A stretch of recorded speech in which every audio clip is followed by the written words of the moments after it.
Right, morning. So we've removed, I have removed the corner piece that was separating the room off. So we've now got, I think it's probably a tongue and groove wall here and here. You can probably see some nail holes that are along head level, and that's where there was a beam or a piece of wood on the other side that this was all nailed into. The wall still seems to be relatively solid, so it must be nailed to something which is up higher as well, which is going to be awkward, because if that's above where the plasterboard is, I can't just bash the crap out of it and make it come free. On this side, you can see nail holes here. Similarly, piece of wood on the back nailed through to there. So I've taken that piece of wood off, pushed the nails through, and ready to bash this wood out. Again, it seems fairly solid, so I'm hoping that there's a piece of wood on the other side that I can lever off to free up the top of this, so that I can then just push it out. But at the moment, it still is fairly solid, which is annoying. However, we do have a 1 kilo hammer, which is always useful. So I may have to turn the mic off whilst I create some noise.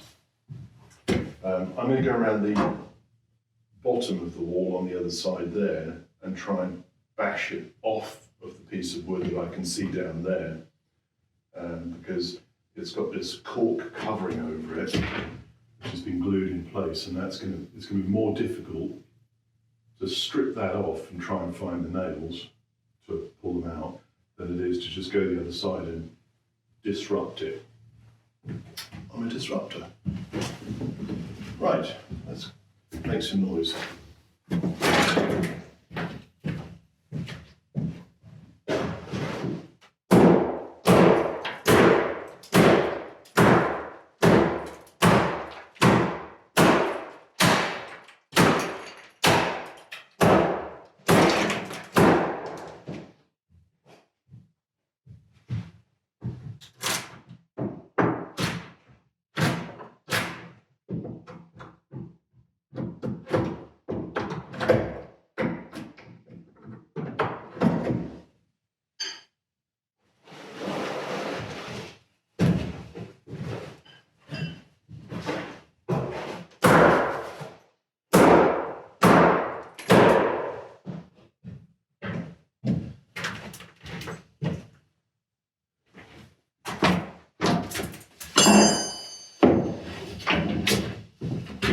Well, that has moved it, and it has separated it from the piece of wood. However, my ears are ringing, so I'm going to go and get some hearing protectors.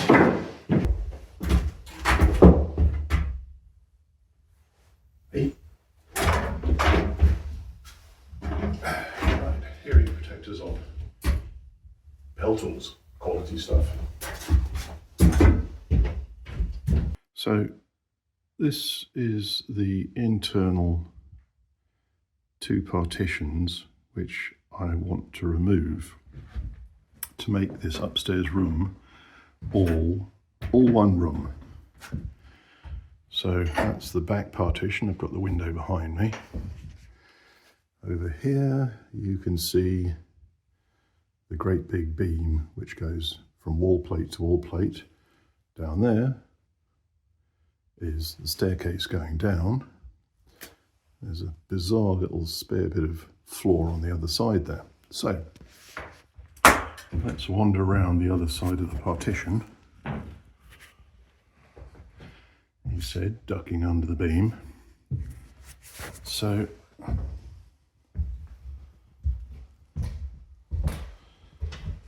here we are on the other side of the partition. So at ground level, you can see a long piece of wood which I've just crowbarred the wall away from. Up the top here, the wood goes up beyond the plasterboard, and possibly, no, you can't quite, oh, you might just about be able to see up there, there's a piece of wood above the plasterboard, which implies that there's another rail going along just above plasterboard level, perhaps which the plasterboard is screwed into. But that rail is holding all of that wall together. So I'm not going to be able to take that wall down until I take the plasterboard down. Going on to this side, you can see the rail on this side is actually visible, and you can see that the plasterboard butts up to it. So if I take down that bit of plasterboard and have a look at what's going on here, maybe I'll get to see up into the loft space up there and see how bad, how cold, how much insulation is in there. Hopefully there's not much glass fibre, because that stuff is nasty. But anyway, I'll bring the tripod in here and see how I get on with removing some of this plasterboard, some of that plasterboard.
Nails on here. If you're going to do one of these jobs, get a tetanus jab.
with the occasional nail in it.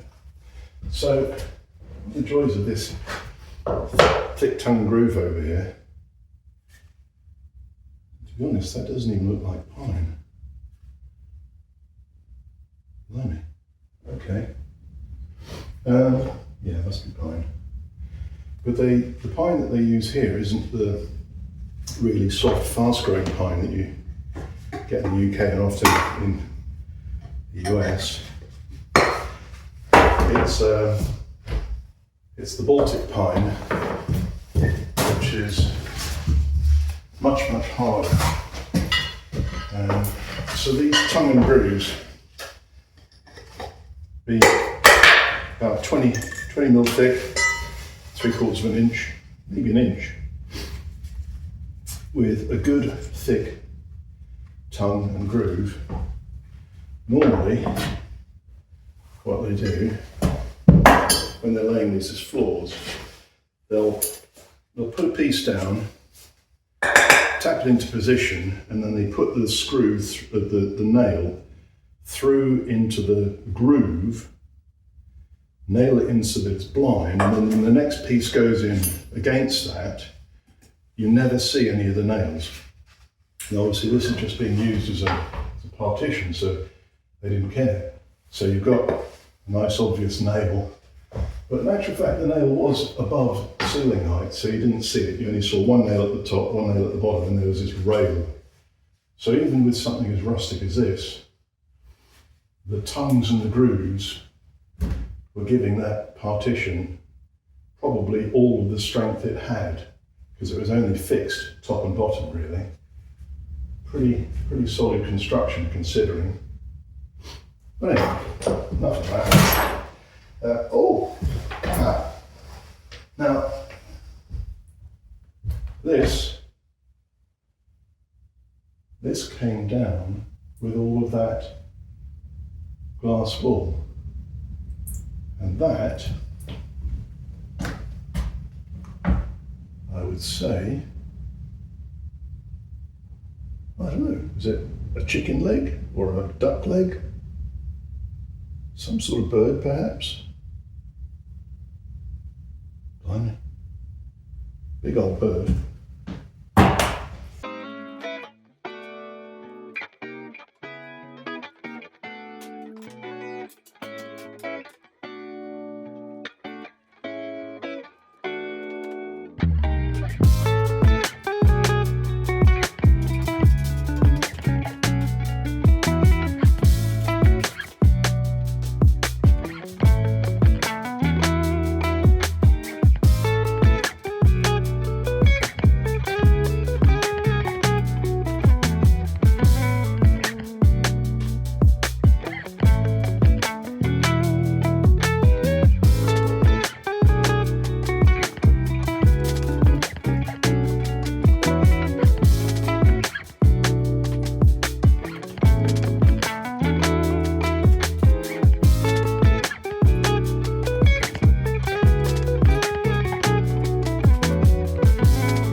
breaking down the last few pieces of that door frame before I take all of my shattered wood and stack it into a pile here on the right.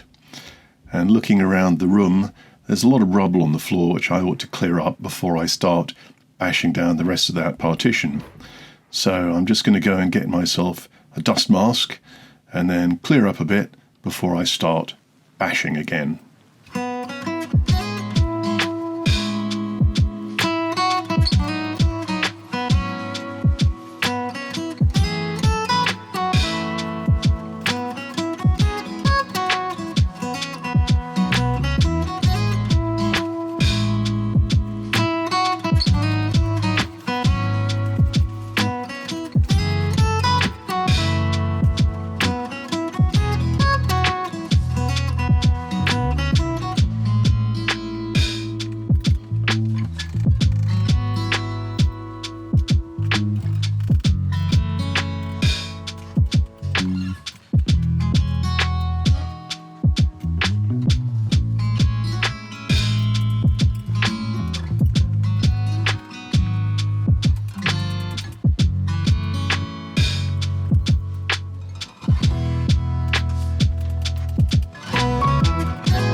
Hello viewer, come with me. I'm just going to reposition you.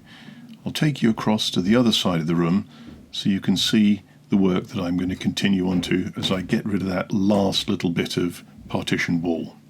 So sit here, just quick adjustment, sit here and enjoy yourself whilst I get rid of that last bit of wall.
quite up for that bit of ceiling.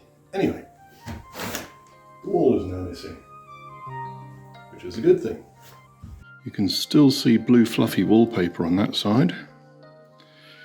You've got the windows revealed. Quite a lot of plasterboardy stuff on stacked up ready to go. There's a couple of bags of glass wool and nails and nonsense, small detritus. You've got the wall which is missing from here, and you can see the beam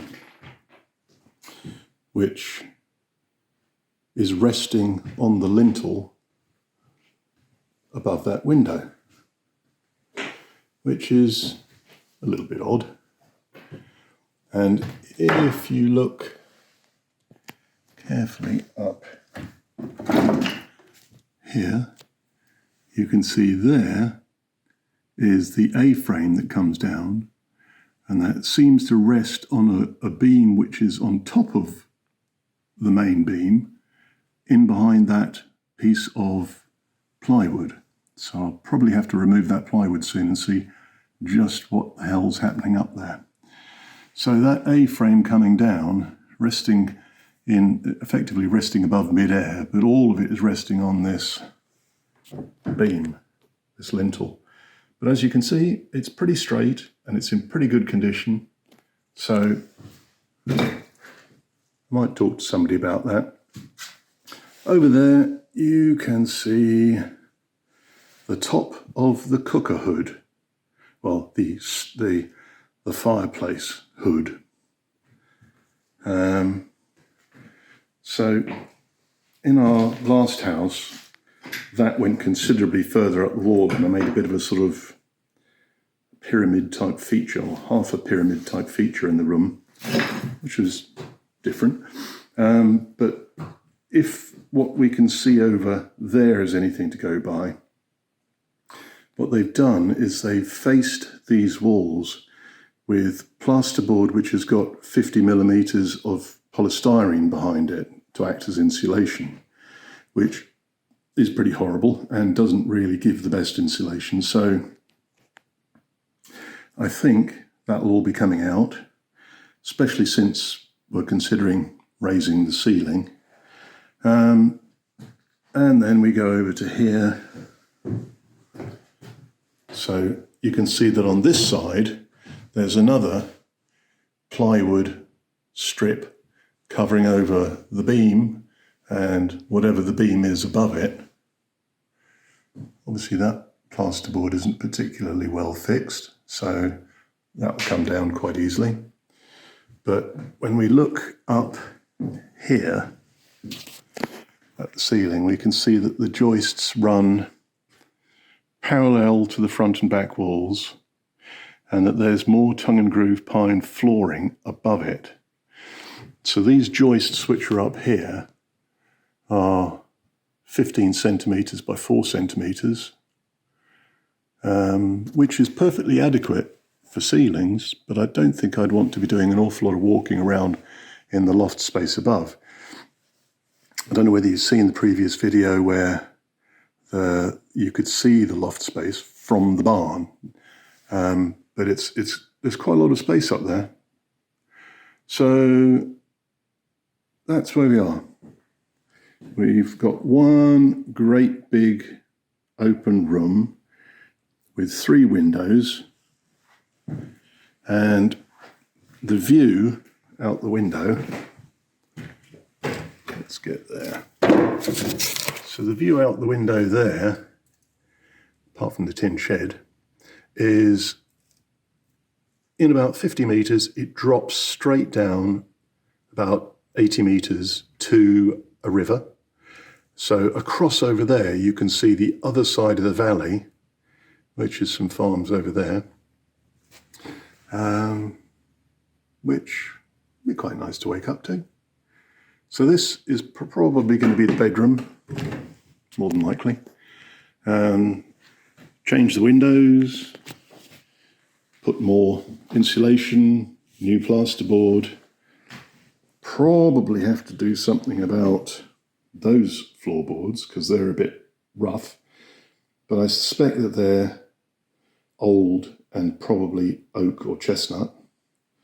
And then you get to this side, which is chipboard. Now, thankfully, it's relatively dry and bears my weight.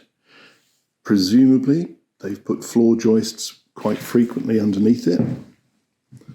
But we'll soon find out when I lift up some of these panels, or at the very least, approach it from underneath, because underneath you've got this bizarre tongue and groove stuff on the ceiling, which we don't like, and that'll be removed, so we'll see the underneath, even if we don't see the top. If you've managed to make it all the way through this video, I can only applaud your tenacity. Can I please also ask you to like this video and subscribe to this channel? That would be greatly appreciated. Thank you.